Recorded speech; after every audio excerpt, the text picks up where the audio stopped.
Federalist No. 29, Concerning the Militia. From the New York Packet, Wednesday, January 9th, 1788. Hamilton. To the People of the State of New York. The power of regulating the militia and of commanding its services in times of insurrection and invasion are natural incidents to the duties of superintending the common defense, and of watching over the internal peace of the Confederacy. It requires no skill in the science of war to discern that uniformity in the organization and discipline of the militia would be attended with the most beneficial effects whenever they were called into service for the public defense. It would enable them to discharge the duties of the camp and of the field with mutual intelligence and concert, an advantage of peculiar moment in the operations of an army, and it would fit them much sooner to acquire the degree of proficiency in military functions which would be essential to their usefulness. This desirable uniformity can only be accomplished by confiding the regulation of the militia to the direction of the national authority. It is, therefore, with the most evident propriety, that the plan of the Convention proposes to empower the Union to provide for organizing, arming, and disciplining the militia, and for governing such part of them as may be employed in the service of the United States, reserving to the States, respectively, the appointment of the officers and the authority of training the militia according to the discipline prescribed by Congress. Of the different grounds which have been taken in opposition to the plan of the Convention, there is none that was so little to have been expected, or is so untenable in itself, as the one from which this particular provision has been attacked. If a well-regulated militia be the most natural defense of a free country, it ought certainly to be under the regulation and at the disposal of that body which is constituted the guardian of the national security. If standing armies are dangerous to liberty, an efficacious power over the militia, in the body to whose care the protection of the state is committed, ought, as far as possible, to take away the inducement and the pretext to such unfriendly institutions. If the federal government can command the aid of the militia in those emergencies which call for the military arm in support of the civil magistrate, it can the better dispense with the employment of a different kind of force. If it cannot avail itself of the former, it will be obliged to recur to the latter. To render an army unnecessary will be a more certain method of preventing its existence than 1,000 prohibitions upon paper. In order to cast an odium upon the power of calling forth the militia to execute the laws of the Union, it has been remarked that there is nowhere any provision in the proposed Constitution for calling out the posse comitatus to assist the magistrate in the execution of his duty,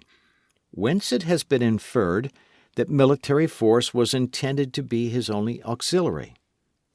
There is a striking incoherence in the objections which have appeared, and sometimes even from the same quarter, not much calculated to inspire a very favorable opinion of the sincerity or fair dealing of their authors. The same persons who tell us in one breath that the powers of the federal government will be despotic and unlimited, inform us in the next that it has not authority sufficient even to call out the posse comitatus. The latter, fortunately, is as much short of the truth as the former exceeds it. It would be as absurd to doubt that a right to pass all laws necessary and proper to execute its declared powers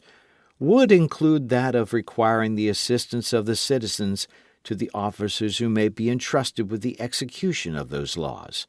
as it would be to believe that a right to enact laws necessary and proper for the imposition and collection of taxes would involve that of varying the rules of descent and of the alienation of landed property, or of abolishing the trial by jury in cases relating to it. It being therefore evident that the supposition of a want of power to require the aid of the posse comitatus is entirely destitute of color, it will follow that the conclusion which has been drawn from it, in its application to the authority of the federal government over the militia, is as uncandid as it is illogical. What reason could there be to infer that force was intended to be the sole instrument of authority merely because there is a power to make use of it when necessary? What shall we think of the motives which would induce men of sense to reason in this manner? How shall we prevent a conflict between charity and conviction? By a curious refinement upon the spirit of republican jealousy, we are even taught to apprehend danger from the militia itself, in the hands of the federal government. It is observed that the select corps may be formed, composed of the young and ardent, who may be rendered subservient to the views of arbitrary power.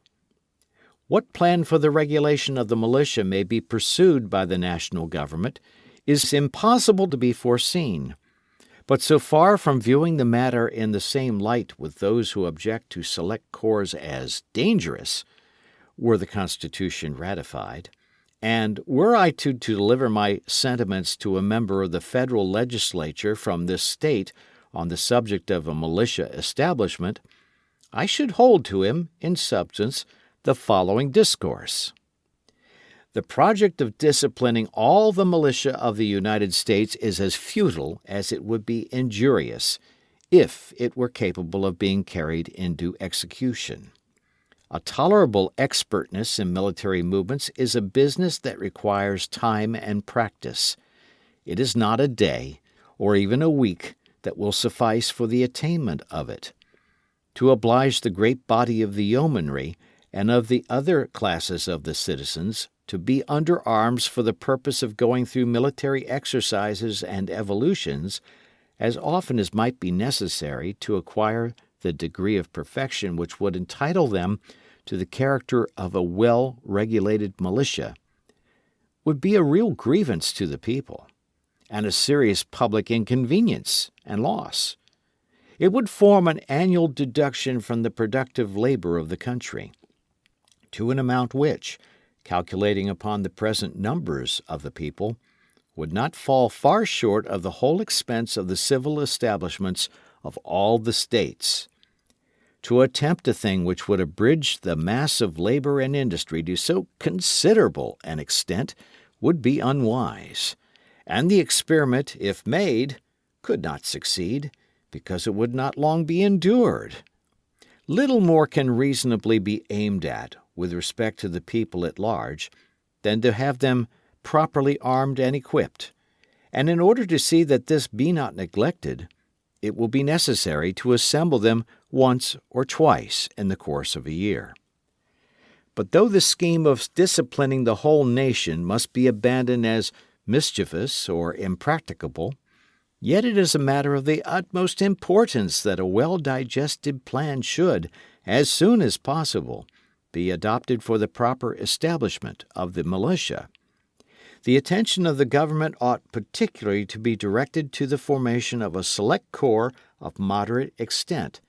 upon such principles as will really fit them for service in case of need. By thus circumscribing the plan, it will be possible to have an excellent body of well-trained militia, ready to take the field whenever the defense of the state shall require it. This will not only lessen the call for military establishments, but if circumstances should at any time oblige the government to form an army of any magnitude, that army can never be formidable to the liberties of the people while there is a large body of citizens, little if at all inferior to them in discipline and the use of arms, who stand ready to defend their own rights and those of their fellow citizens. This appears to me the only substitute that can be devised for a standing army, and the best possible security against it if it should exist. Thus, differently from the adversaries of the proposed Constitution should I reason on the same subject, deducing arguments of safety from the very sources which they represent as fraught with danger and perdition. But how the national legislature may reason on the point is a thing which neither they nor I can foresee. There is something so far-fetched and so extravagant in the idea of danger to liberty from the militia that one is at a loss whether to treat it with gravity or with raillery, whether to consider it as a mere trial of skill, like the paradoxes of rhetoricians, or a disingenuous artifice to instill prejudices at any price, or as the serious offspring of political fanaticism. Where in the name of common sense are our fears to end if we may not trust our sons, our brothers, our neighbors, our fellow citizens? What shadow of danger can there be from men who are daily mingling with the rest of their countrymen and who participate with them in the same feelings, sentiments, habits, and interests? What reasonable cause of apprehension can be inferred from a power in the Union to prescribe regulations for the militia and to command its services when necessary, while the particular states are to have the sole and exclusive appointment of the officers? If it were possible seriously to indulge a jealousy of the militia upon any conceivable establishment under the federal government, the circumstance of the officers being in the appointment of the states ought at once to extinguish it. There can be no doubt that this circumstance will always secure to them a preponderating influence over the militia. In reading many of the publications against the Constitution, a man is apt to imagine that he is perusing some ill-written tale or romance, which instead of natural and agreeable things, exhibits to the mind nothing but frightful and distorted shapes. Gorgons, hydras, and chimeras dire, discoloring and disfiguring whatever it represents, and transforming everything it touches into a monster. A sample of this is to be observed in the exaggerated and improbable suggestions which have taken place respecting the power of calling for the services of the militia. That of New Hampshire is to be marched to Georgia, of Georgia to New Hampshire, of New York to Kentucky, and of Kentucky to Lake Champlain. Nay, the debts due to the French and Dutch are to be paid in militiamen instead of louis d'or and ducats.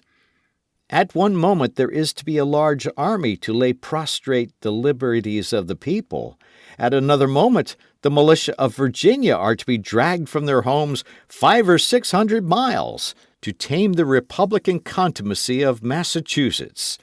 and that of Massachusetts to be transported an equal distance to subdue the refractory haughtiness of the aristocratic Virginians. Do the persons who rave at this rate imagine that their art or their eloquence can impose any conceits or absurdities upon the people of America for infallible truths? If there should be an army to be made use of as the engine of despotism,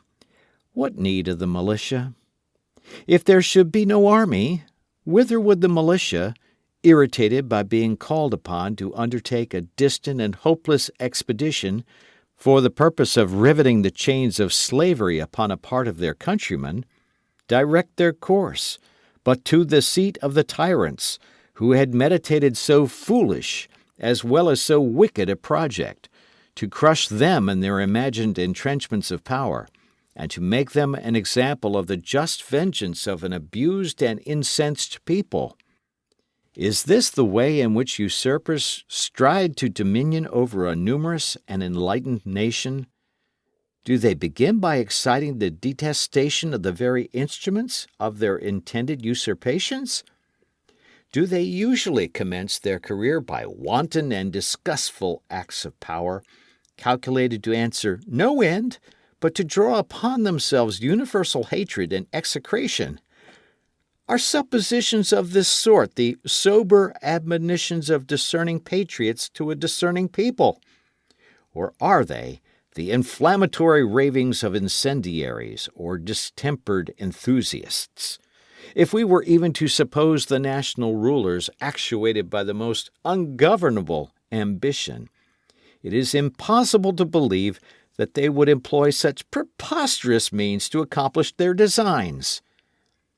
In times of insurrection or invasion, it would be natural and proper that the militia of a neighboring state should be marched into another to resist a common enemy, or to guard the republic against the violence of faction or sedition. This was frequently the case in respect to the first object in the course of the late war, and this mutual succor is indeed a principal end of our political association. If the power of affording it be placed under the direction of the Union, there will be no danger of a supine and listless inattention to the dangers of a neighbor till its near approach had superadded the incitements of self-preservation to the too feeble impulses of duty and sympathy. Signed, Publius,